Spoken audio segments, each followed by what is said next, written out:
Para amenizar a crise, que tal uma vitória no Clássico? Na quarta-feira, o São Paulo enfrenta o líder Palmeiras, no Allianz Parque. Casa nova alviverde, onde o tricolor entrou 2 vezes para apanhar de 3 e de 4. Quanto o Corinthians, a gente sempre teve muita dificuldade de jogar em Itaquera. A gente jogou de igual para igual lá contra eles esse ano. E eu acredito que quarta-feira a gente pode também fazer um jogo de igual para igual. Problemas incontáveis. Para Ricardo Gomes escalar o time e esquecer da invasão ao CT no sábado retrasado, fechou os portões para a imprensa nos últimos treinamentos, exceto na sexta-feira.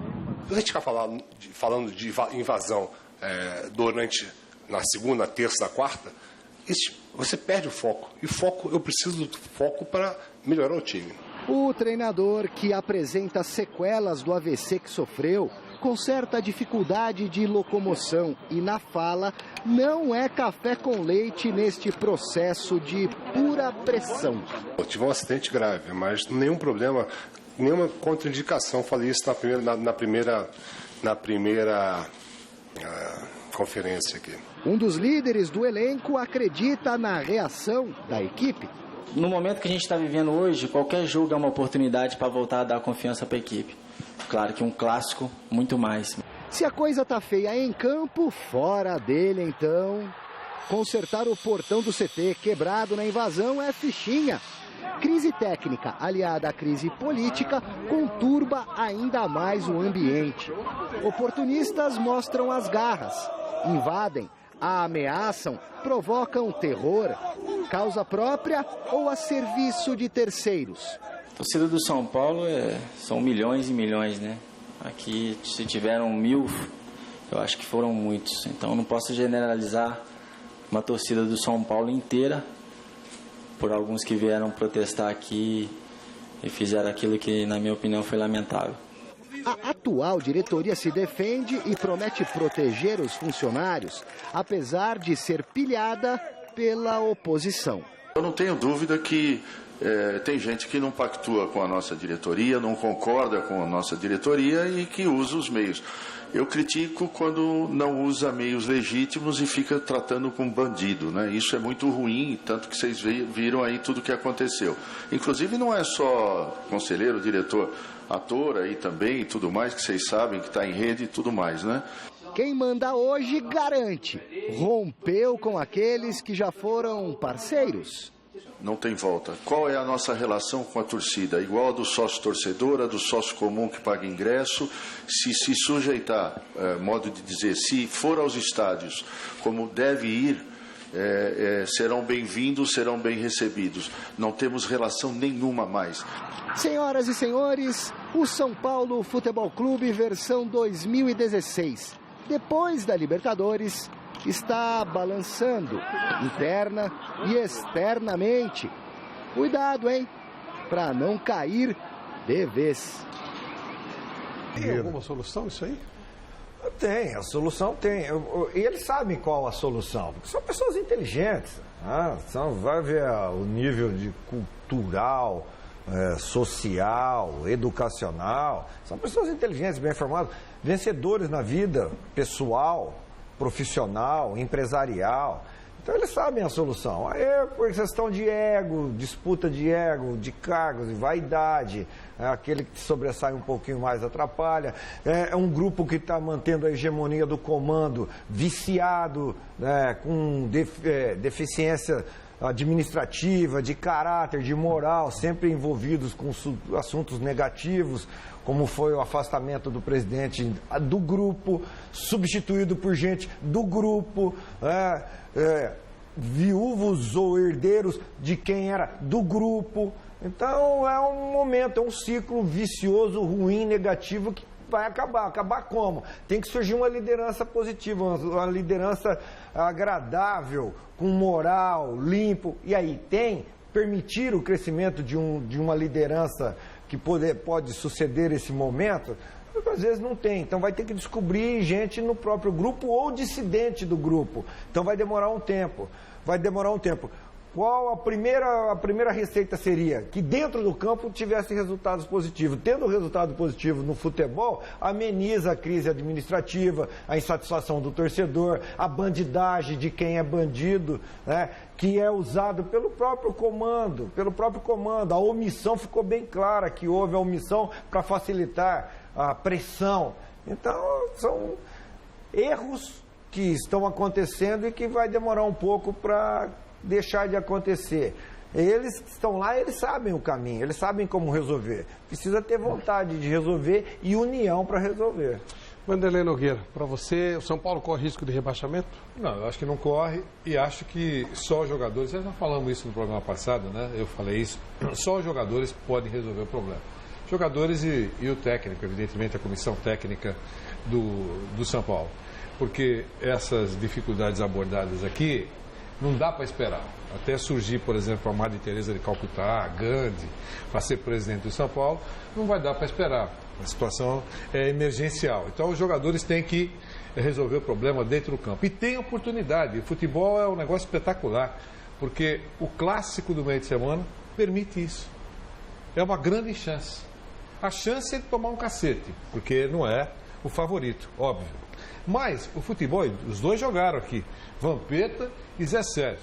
Já chegaram com as suas equipes numa situação de pindaíba e o clássico seguramente proporcionou o ressurgimento. É clássico. Então, São Paulo tem essa oportunidade no meio de semana.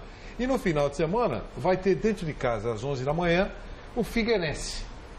Se por acaso der uma empatadinha, porque para todos os efeitos vai tomar uma cacetada do Palmeiras. Se empatar com o Palmeiras e ganhar o Figueirense, já dá uma refrescada. O pensamento é esse que todo mundo fala, pode perder, mas todo mundo sabe que é clássico e já... É isso, quer dizer, é clássico. Essa é uma verdade indesmentível. O futebol mostra isso. Hoje, por exemplo, nós tivemos Botafogo e Grêmio, eu estava dando uma olhadinha no bolão lá, todo mundo meteu o Grêmio. E tomou de 2-1. E não se surpreenda se o Roger Machado já estivesse sendo chamado de burro. Então eu acho isso agora, que é uma situação difícil do São Paulo, é desconfortável. 12º, né? 12º agora. 12º do campeonato, nessa altura do campeonato, já estamos em setembro, patinando, não é confortável. Mas tem oportunidade no meio de semana de tomar um balão de oxigênio aí para dar uma melhorada. Não é fácil. Eu deixei por último o Alberto Helena Júnior propositadamente porque de todos nós é o que mais viveu o São Paulo intensamente, conheceu profundamente o São Paulo. Quando eu comecei a trabalhar aqui na Gazeta Esportiva, cobrindo o São Paulo, a Helena já estava lá há muito tempo e conviveu, inclusive, com figuras destacadas do São Paulo nessa época que eu citei de Zé Sérgio, que era uma outra situação, era o exemplo que o Vampeta citou aqui. Então, Helena, qual é o seu diagnóstico disso tudo e tem solução?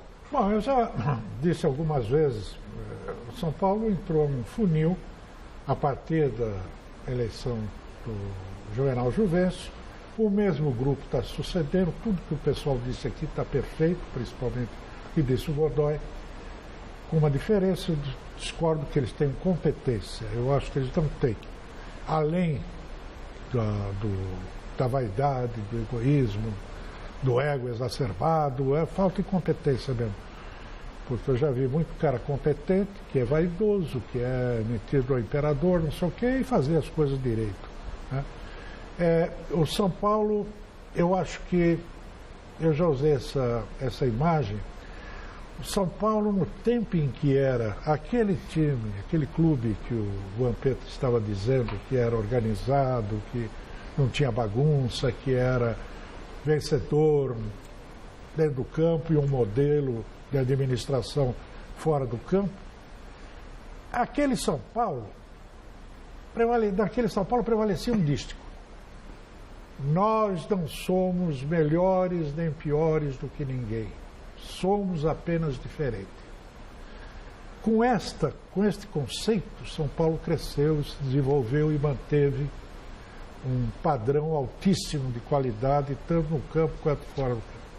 No momento que o São Paulo passou a se autodenominar de soberano, e não foi por acaso que isto ocorre exatamente no período em que o Juvenal Juvencio assume, ele ficou igual aos outros. Ele baixou o nível de uma maneira brutal. A tal ponto que hoje, quando você fala assim, qual é a perspectiva? Eu, particularmente, não vejo num breve tempo, até no médio tempo, que isso venha a ocorrer, que essa mudança, essa virada de jogo. Porque, entre outras coisas, São Paulo tinha uma oposição no passado, que era uma oposição digna, comprometida com o clube, com o interesse da sociedade que eles pertenciam e tal. Hoje, São Paulo não tem oposição. Quem é a oposição de São Paulo? Zé do Boné, como é que chama? Zé do Chapéu? Só a figura, eu nem sei, olha, se é bom, se é ruim, mas só a figura já representa o anti-São Paulo daquele São Paulo que se referiu, Vampeta, Godoy, todos nós aqui. Quer dizer, infelizmente, pode ganhar do Palmeiras, normalmente isso acontece, ou quase sempre acontece, o time está numa pior situação, diante de um clube grande, num clássico, ele acaba se superando e ganhando e tal, isso vai, claro, vai aliviar um pouco a situação. Mas a longo prazo, a médio prazo, eu não vejo uma saída para o São Paulo tão cedo. O que é complicado, né? O que é muito sério, porque afinal de contas é um time que, como bem foi colocado aqui, o quê? Até 2008, 2005, mas até 2008 seguramente era visto de uma maneira diferenciada, e antes disso era clube modelo. Era o legado deixado pelo Marcelo Quando eu comecei a jogar, quando eu assinei o primeiro contrato no Vitória, a gente ganha a carteira de trabalho, era atleta profissional de futebol, né? Aquela carteirinha azul. E aí o Arthurzinho, o Renato Martins, os caras falaram, para ser profissional, não é porque você tem que jogar no Morumbi, enfrentar o São Paulo, tem que ir no Maracanã, tem que ir no Morumbi, ou jogar contra o Cruzeiro no Mineirão, Beira Rio. Eu digo, mas aqui contra Jacuipense, Fluminense de Fez, não, você ainda não é profissional, não. Então aquele sonho de jogar no Morumbi, aí você vê uma Copa do Mundo, o estádio do Corinthians uma hora ia sair, não ia ter jeito. Aí você vê um Morumbi, que o sonho de todos os atletas era atleta profissional quando precisasse no Maracanã ou no Morumbi, de fora de uma Copa do Mundo. Você já vê que vai perdendo a força política. Você quer ver aí? E não é só o estádio do Morumbi, até hoje é a coisa mais linda do mundo. Aí já tem um nó que começa com o Juvenal Juvencio. Quando era óbvio que os jogos em São Paulo seriam no Morumbi, tinha até o comitê, né, que incluía governador, prefeito, não sei o que e tal, estava tudo certo, era no Morumbi. São Paulo precisaria fazer as reformas necessárias para poder se atualizar, modernizar o Morumbi. O Corinthians sequer imaginava em ter um estádio ainda. Quer dizer, o Lula desceu com o Andrés de helicóptero lá? Sempre tinha negócio de fazer estádio, o Corinthians sempre teve isso. 200 mil maquetes. E era motivo de gozação. Era motivo de gozação. Aí, o que aconteceu? O Juvenal rasgou o Estatuto do São Paulo, que era o mais democrático de todos os clubes do Brasil. Rasgou sob o argumento de que, eu vou ser o novo Laudo Natel.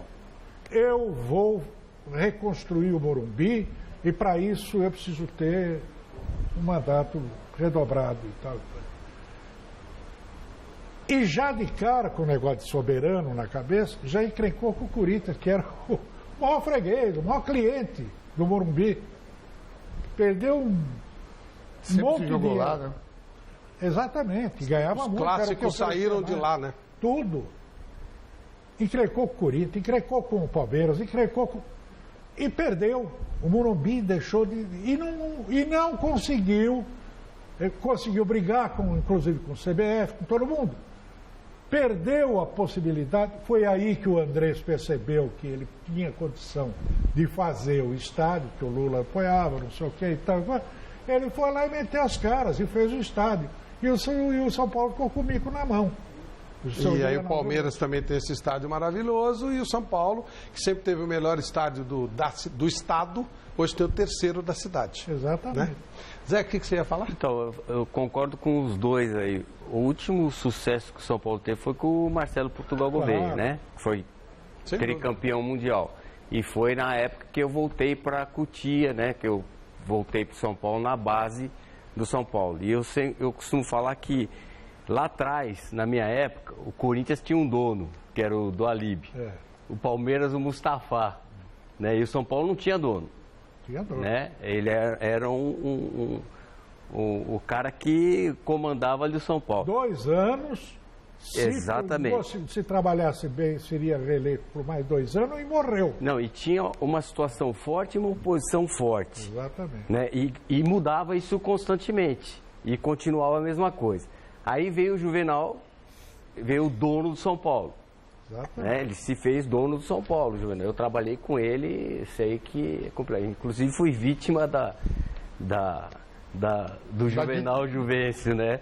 Ditador. Ele se sentiu humilhado e alguém tinha que pagar por isso, acabei pagando por o problema da Taça São Paulo. E aí veio o Carlos Miguel, voltou o Carlos Miguel Aidar também se tornando dono do São Paulo e deu essa papagaiada toda aí. Eu acredito que o Leco seja ele era vice do Marcelo Portugal Gouveia, mas ele vai ter muito trabalho para reverter essa situação.